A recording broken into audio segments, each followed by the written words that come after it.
If you want to build as much muscle as possible, you're going to have to do this one thing that Chris Hemsworth and pretty much every other Jack celebrity does that you very well might not be doing. And I'm sure some of you are headed down to the comments right now to say, yeah, the one thing is steroids, lol, which is pretty fair because with someone like Chris Hemsworth, they definitely play a big role. But in this video, I'll be sharing with you something else Chris does that'll help you reach your natural potential and get the most out of your genetics. You might not end up looking exactly like Chris or Thor from the comics, but together we're going to get you as close as you can naturally.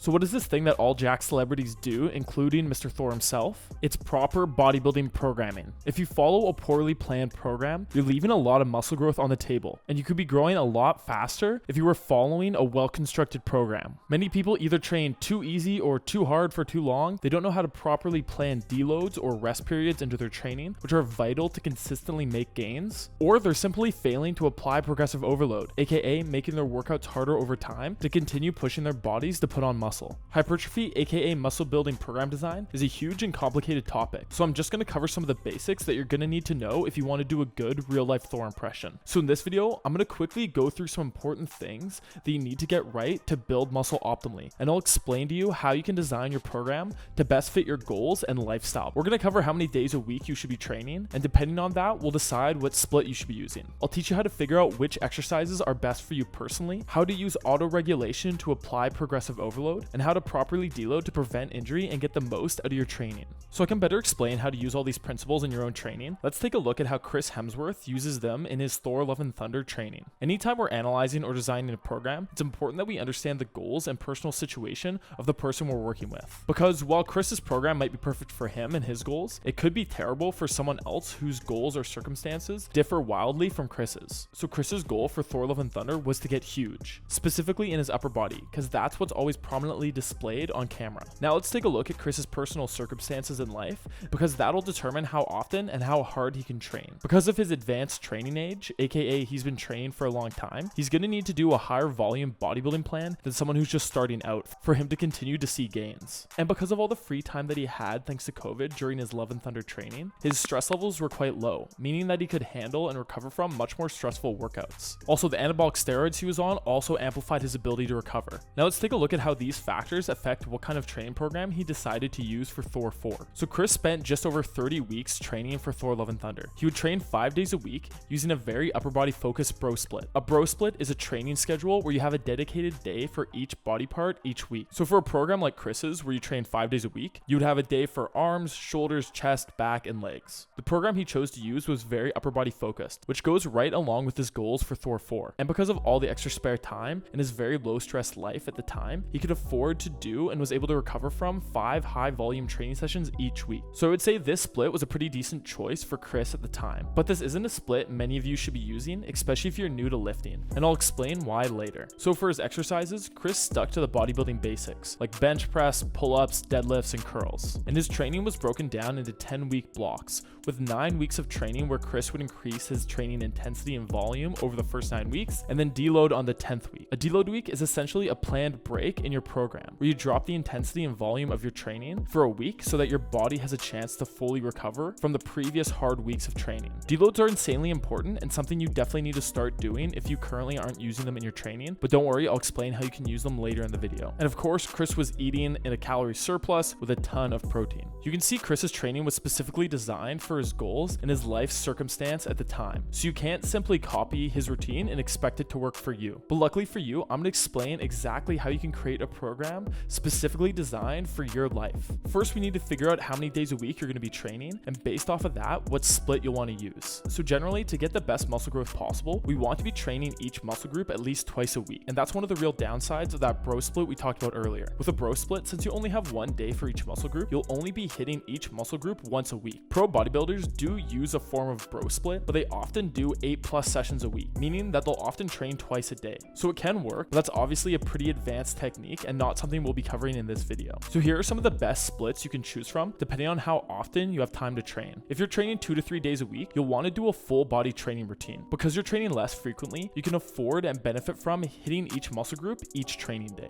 Full body training splits are perfect for beginners because when you're new to the gym, you don't need as much overall volume to see good results. If you're more intermediate and can handle more volume, I'd recommend training 4 or 5 days a week and go in with an upper lower training split. This kind of split is exactly what it sounds like. 2 to 3 days a week week, you'll do upper body workouts, and 2 days a week, you'll do lower body workouts. Because the muscles in the upper body are smaller than the muscles in the lower body, they can recover more quickly. So if you're adding the 5th day, I'd recommend making it an upper body day. When you're deciding your split and training frequency, be honest with yourself about what you can handle with your current schedule. If you have a full-time job, kids, or a lot of hobbies, then training 2 to 3 days a week might be best. But if you only work part-time or work full-time but you don't have a lot of other commitments, then go ahead and train 4 to 5 days a week. Choose a split that you can actually see yourself staying consistent with, because if you go with a 5-day a week upper lower program but only ever really make it to the gym 3 days a week, you'd be much better off just going with a 3-day a week full body training plan. Okay, so you've figured out what kind of split you want to use, but now we actually need to decide what movements you'll be using in your program. When it comes to exercise selection for muscle building, I like to keep things pretty simple. You don't need to do any of that confusing the muscle nonsense by using a bunch of fancy techniques that you saw on Instagram and do like 7 movements per body part. You can make amazing gains just by choosing 2 to 4 of the best exercises per muscle group that work really well for you and cycling them in and out. I've gone ahead and listed out the best 2 to 3 movements for each major muscle group for you to choose from. While there are definitely some quote unquote best movements when it comes to building muscle for each muscle group, there's a way for you to figure out which of these movements are actually best for you. And that's by looking at the stimulus to fatigue ratio of each given exercise. Each and every movement delivers a certain amount of muscle building stimulus to the muscle group used to perform it. And at the same time, each movement causes a certain amount of negative stress and fatigue to your body. And the ratio between the two is the movement stimulus to fatigue ratio.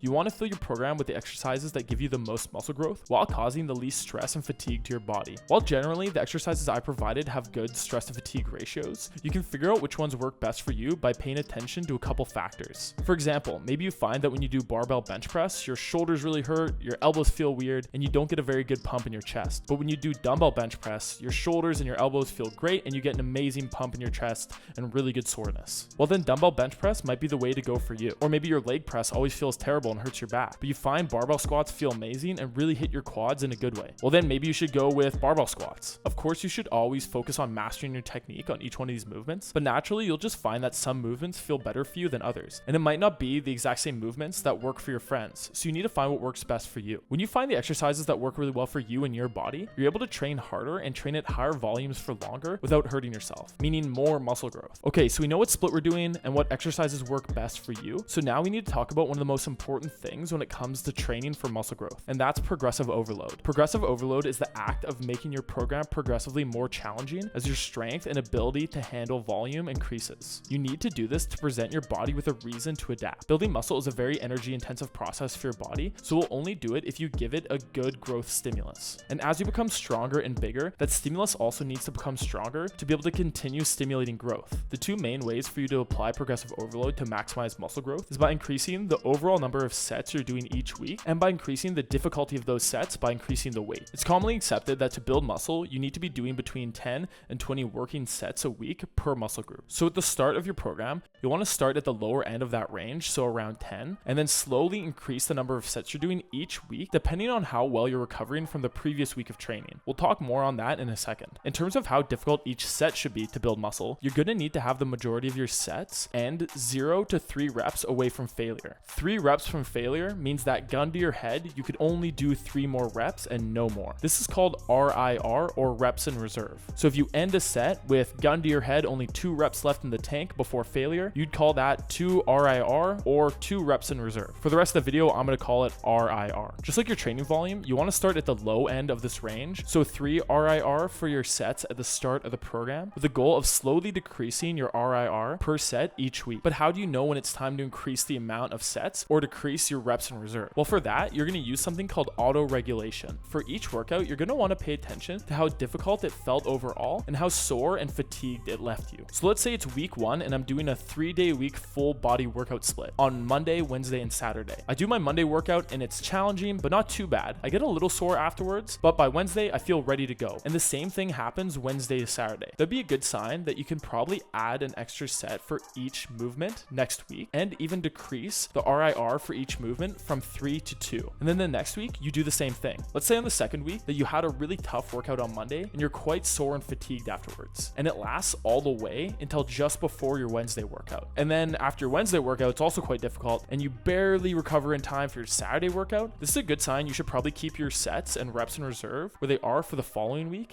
and then just repeat the process. You can continue continue with this process from anywhere from 4 to 8 weeks, but eventually you're going to increase the weight and volume to the point where your workouts are getting insanely tough, which is going to net you some amazing gains, but it's not something you can do forever. At a certain point, the fatigue will start to catch up to you. You'll know this is happening because your performance will start to plateau or actually decline, and you'll start to feel pretty beat up. Once you reach the point that you can no longer progress because your volume and intensity have gotten so high, or you actually start to backslide a little bit, meaning that you can no longer perform as well as you could on previous weeks, then it's time for a well-earned break and a deload.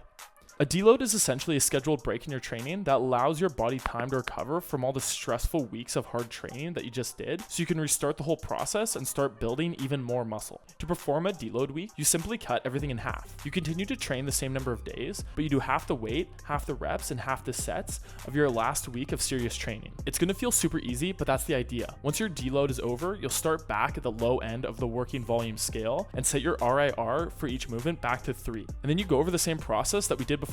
Now you're one step closer to getting big as the God of Thunder himself. Program design is a really complicated topic, so if you want me to make more videos in the future breaking it down further, let me know down in the comments, and I'll see you guys in the next video.